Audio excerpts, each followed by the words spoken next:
ఎంతో రుచిగా ఉండేటువంటి కాకరకాయ వేపుడు రెసిపీని షేర్ చేస్తున్నానండి. అసలు కాకరకాయ వేపుడు అంటే ఇష్టపడిన వాళ్ళు కూడా చాలా చాలా ఇష్టంగా తింటారండి. చాలా ఎమ్మీగా ఉంటుందన్నమాట. ఇంకా రెసిపీలోకి వెళ్ళిపోదాము. ఫస్ట్ బాణాలు పెట్టేసుకుని 1.5 టేబుల్ స్పూన్ ఆయిల్ వేసుకున్నానండి. దాంట్లో కచ్చపచ్చ దంచుకుని వెల్లుల్లిలో ఒక 5-6 కొంచెం కరివేపాకు వేసుకుని కాకరకాయని ఈ విధంగా చక్రాల్లో కట్ చేసేసుకుంటాం అనమాట.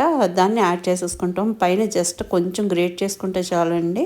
విత్ సీడ్స్ యాడ్ చేశానండి. సీడ్స్ వేగిన తర్వాత కరకరలాడుతూ చాలా బాగుంటాయి అనమాట. ఇంకా కొంచెం పసుపు, రుచికి సరిపడా సాల్ట్ వేసేసుకున్నాము. 1 టీ స్పూన్ వరకు కారం వేసుకుని దీన్ని మొత్తం మిక్స్ చేసుకుంటూ ఫ్రై అవనిస్తామండి. క్రిస్పీగా వేగిపోవాలన్నమాట.